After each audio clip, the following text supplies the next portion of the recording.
Hello students, मैं विशाल गुप्ता आपका teacher. आज मैं आपको क्लास 12 सब्जेक्ट अकाउंटेंसी के chapter dissolution of a partnership form from the book of TS Grewal का क्वेश्चन नंबर 22 कराने जा रहा हूं। स्टूडेंट्स, ये है मेरे पास बुक क्लास 12 की टीएस ग्रेवाल की अकाउंटिंग फॉर पार्टनरशिप फॉर्म का वॉल्यूम नंबर 1, जिसका एडिशन है 2021। ठीक है स्टूडेंट्स, इसका 22nd क्वेश्चन मैं आपको बताता हूँ कौन सा है।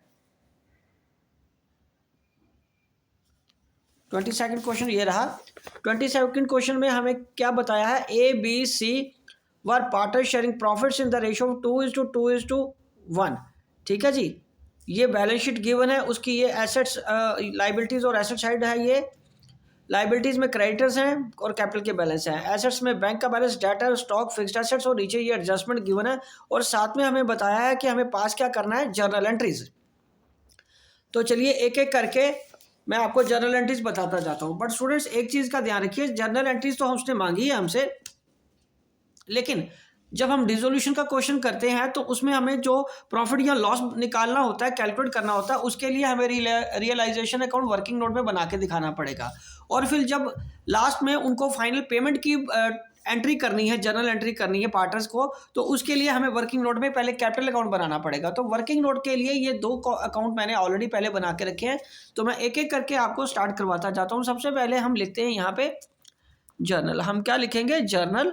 ठीक है जी, ये आ जाएगा सीरियल नंबर, ये पर्टिकुलर्स, डेट भी डाल सकते हो क्योंकि एक ही डेट आएगी। ठीक है जी, कोई दिक्कत नहीं। ठीक है, ओके। क्रेडिट रुपीज, सबसे पहले आप देखिए, क्या लाइबिलिटी साइड में कोई रिजर्व्स है, नहीं है। क्या एसेट साइड में कोई ऐसा पी&एल का बैलेंस है, नहीं है।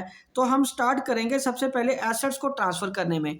तो यहाँ पे हम एसेट्स को ट्रांसफ़र कर देते हैं ट्रांजैक्शन एंट्री नंबर 1 में।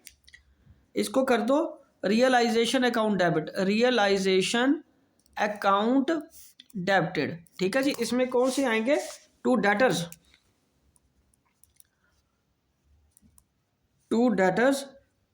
टू स्टॉक, ठीक है जी, टू फिक्स्ड एसेट्स।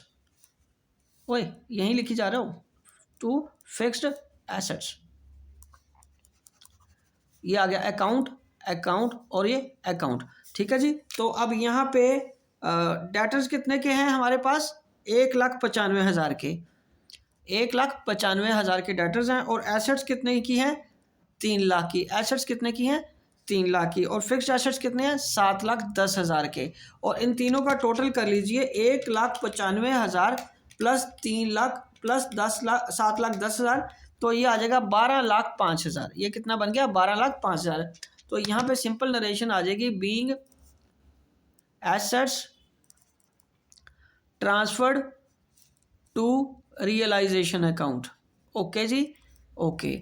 तो ये रियलाइजेशन अकाउंट में ट्रांसफर होगी। अब हमें जो दूसरी एंट्री करनी है वो करनी है creditors account debited, creditors account debited, provision for doubtful debts account debited to realisation. ठीक है जी, तो क्रेडिटर्स कितने हैं हमारे पास, 2 लाख के। और प्रोविजन भी तो उधर डेटर्स की कितनी है, 5,000 की। तो ये कितना ट्रांसफर हो जाएगा, 2,05,000, 2,05,000 ट्रांसफर हो जाएगा। ठीक है, being liabilities transfer to realisation account. ठीक है जी, ये 2 एंट्रीज होगी। अब इसके बाद नीचे एडजस्टमेंट में देखिए, उसने कहा कि एसेट्स बेच दो। एसेट्स बेचने पे हमें क्या आएगा, तीसरी एंट्री में हम क्या करेंगे, bank account debited to realisation. तो सबके पैसे इधर जोड़ लो, बीइंग एसेट्स रियलाइज करके मैं यहाँ पे लिख लेता हूँ। ठीक है जी, और उसके पैसे कितने हैं, फिक्स एसेट के 6,75,000 ऐड कर लो, प्लस कितना, 3,39,000 स्टॉक का, और प्लस 1,35,000 फिक्स एसेट्स का। तो तीनों को ऐड करके कितनी फिगर बनी, 6,75,000 प्लस 3,39,000 प्लस 1,35,000। तो ये आ जाएगा 11,49,000, 11,49,000 आ जाएगा इधर। ठीक है जी, तो being assets sold, being assets लिख ही लिया हमने। चलो ये एंट्री इधर आ जाएगी 11,49,000 की। अब उसके बाद हमें फोर्थ एंट्री क्या करनी है, क्रेडिटर्स पे करने की, ठीक है। तो यहाँ पे आ जाएगा realisation account, realisation account debited to bank, इसमें क्रेडिटर्स और एक्सपेंसेस आ जाएंगे, being creditors and expenses paid. तो उन दोनों का टोटल कर लो। क्रेडिटर्स कितने के यहाँ पेड करने को कह रहा है वो, 1,85,000 के प्लस 19,000, 1,85,000 प्लस 19,000 करके ये आ जाएगा 2,04,000। ये कितना आ जाएगा, 2,04,000। अब हमें उसके प्रॉफिट या लॉस की ट्रांजैक्शन की एंट्री करनी है। तो चलिए अब पहले हमें प्रॉफिट या लॉस कैलकुलेट करना पड़ेगा वर्किंग नोट में। मैं यहाँ पे आपको जैसे बताया कि नेक्स्ट पेज पे मैंने वर्किंग नोट के में पहले ही फॉर्मेट बना के रखे हुए हैं। ये आ जाएगा रियलाइजेशन अकाउंट, हालांकि उसने मांगा नहीं है लेकिन हमें ये वर्किंग नोट में बनाना पड़ेगा, अदरवाइज प्रॉफिट या लॉस नहीं कैलकुलेट कर पाएंगे हम इसका प्रॉपरली। तो ये पर्टिकुलर्स आ गया, ठीक है जी। तो अब यहाँ पे हमें पहले एसेट्स को ट्रांसफर कर दो। यहाँ आ जाएगा टू डेटर्स, ठीक है जी, टू स्टॉक, ठीक है जी, टू फिक्स्ड एसेट्स। ये आएगा 1,95,000, 3 लाख और ये आ जाएगा 7,10,000, ठीक है जी। दूसरी तरफ है बाय क्रेडिटर्स, क्रेडिटर्स कितने के हैं, 2 लाख के, और ये क्या आएगा by provision for doubtful dates, कितने का है, 5,000 का। और इधर बैंक करके एसेट्स रियलाइज हो गई थी, ये एसेट्स रियलाइज्ड की वैल्यू ले लो, वहाँ से पूरा इकट्ठा ही ऐड कर लो, कितना था, 11,49,000, ठीक है। तो इधर टू बैंक करके क्या करेंगे हम, क्रेडिटर्स कितने के, 1,85,000 के थे, और एक्सपेंसेस कितने के थे, 19,000 के। तो अब प्रॉफिट या लॉस इसका हम कैलकुलेट कर सकते हैं, ठीक है। तो मेरे को ये क्रेडिट साइड कम छोटी और डेबिट साइड बड़ी नज़र आ रही है, तो इसका टोटल कर लेते हैं, 1,95,000 plus 3 lakh plus 7,10,000 plus 1,85,000 plus 19,000, ये आ जाएगा 14,09,000। ये कितना आ जाएगा, 14,09,000 ये आ गया। और उसमें से मैं 2,05,000 और माइनस 11,49,000 माइनस कर दिया, तो हमारे पास लॉस आ गया 55,000 का। हमारे पास लॉस कितना आ गया, 55,000 का। तो ये आ जाएगा being loss transfer to partners capital account. तो उनके नाम क्या हैं, A B C, A B and C. उनकी रेशो क्या है, 2:1, 2/5, 2/5 एंड 1/5। तो इसको 55,000 को डिवाइडेड बाई 5 कर दो, तो ये आ गया 11,000, और इसका 22,000, और इसका भी 22,000। ये आपका 55,000 पूरा हो गया, ठीक है जी, 4, 5, 5, ठीक है जी। तो ये 14,09,000 तो यहाँ हमें लिख ही देना है। अब हम इसकी एंट्री डाल देते हैं लॉस की। लॉस है तो पार्टनर्स कैपिटल अकाउंट को डेबिट हो रहा है, तो ये फिफ्थ एंट्री में क्या आएगा, ये देखिए, एज कैप, नाम ए बी सी है ना, हाँ, A's capital account debited, B's capital account debited, C's capital account debited to, बोलिए, रियलाइजेशन। तो ट्रांजैक्शन में क्या नरेशन क्या लिखेंगे, बीइंग लॉस ट्रांसफर्ड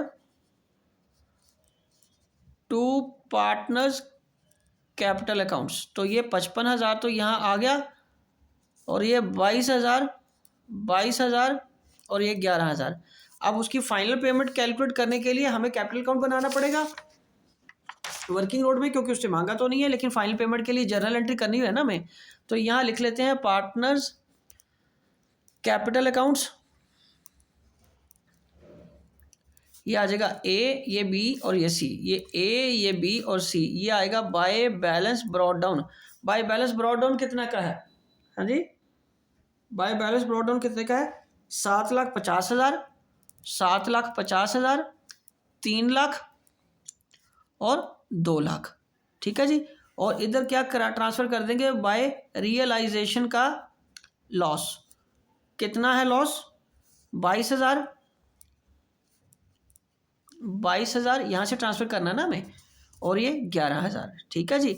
तो अब ये बैंक में से फाइनल पेमेंट चली जाएगी, क्योंकि आई डोंट थिंक कि इसमें कोई और ट्रांजैक्शन इनको जानी है। तो 7,50,000 में से 7,50,000 में से 22,000 चला गया, तो कितना बच गया? 7,28,000। ये बैलेंस देखो, चेक करो, बैलेंसिंग फिगर यही है आपका, 7,28,000 है ए को पेमेंट, ठीक है जी। ये आ गया, चलो ए का तो हमने कैलकुलेट कर लिया, तो ये आ गया 7,50,000, 7,50,000 ये आ गया। और बी का कितना है? 3 लाख। बी का कितना है? 3 लाख। 3 लाख में से हमने क्या किया? 22,000 माइनस कर दिया, तो कितना बन गया? 3 में से 22 क्या? 278। तो यही फाइनल पेमेंट है आपकी, ये देख लीजिए, 2,78,000 फाइनल पेमेंट है। और सी का तो ऑलरेडी कितना है? सी का कैपिटल अकाउंट 2,50,000 का है। सी का कैपिटल अकाउंट कितना है? 2,50,000 का, और उसमें से 11,000 माइनस कर देना। 2,50,000 माइनस 11,000 करके 2,39,000 ये इसका बैलेंस आ जाएगा। तो ये पे कर देना इसको। तो चलिए अब इसको सबको पेमेंट करनी है, तो अब इनकी एंट्री कर देंगे। 6 एंट्री, जो लास्ट एंट्री आएगी, A's capital account debited, B's capital account debited,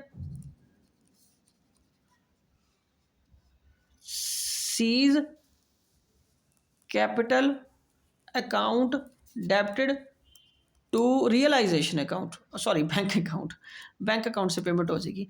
तो इसको पहले आएगा 7,28,000 ए का, ठीक है जी, और बी का 2,78,000, और सी का कितना आ जाएगा? 2,39,000, ठीक है जी। तो ये 2,39,000 प्लस 2,78,000 प्लस 7,28,000, ये आ जाएगा 12,45,000। सो 12,45,000 यहाँ पे पेमेंट हो जाएगी, being final payment made to partners, that's it. ये एंट्रीज आपकी पूरी होगी। तो चलिए मैं एक बार एंट्रीज बहुत दिखा देता हूँ आपको दोबारा। बहुत सिंपल क्वेश्चन था, ठीक है जी, थोड़ा कंसंट्रेट होके आप करिए, आपको अच्छी तरह समझ आ जाएगा, कोई मुश्किल नहीं है ये, ठीक है जी। इसके लिए जो 5th और 6th एंट्री के वो पास करने के लिए हमें क्या करना पड़ा? रियलाइजेशन अकाउंट बनाना है हमें, ठीक है जी, और उसका लॉस कैलकुलेट हो जाएगा, तो उसको वहाँ जर्नल एंट्री में कर देना। फिर यहाँ कैपिटल अकाउंट बना के ही आपको उसकी फाइनल फिगर मिलेगी, ठीक है जी। तो इसी के साथ ये क्वेश्चन कंप्लीट होता है, और मैं वीडियो भी यहीं कंक्लूड करता हूँ। आई होप कि आपको अच्छी तरह समझ आ गया होगा। आप अगले क्वेश्चन के लिए मेरे चैनल को सब्सक्राइब कर लीजिए और वीडियोज़ वहाँ से देखते रहिए। ओके जी, डन।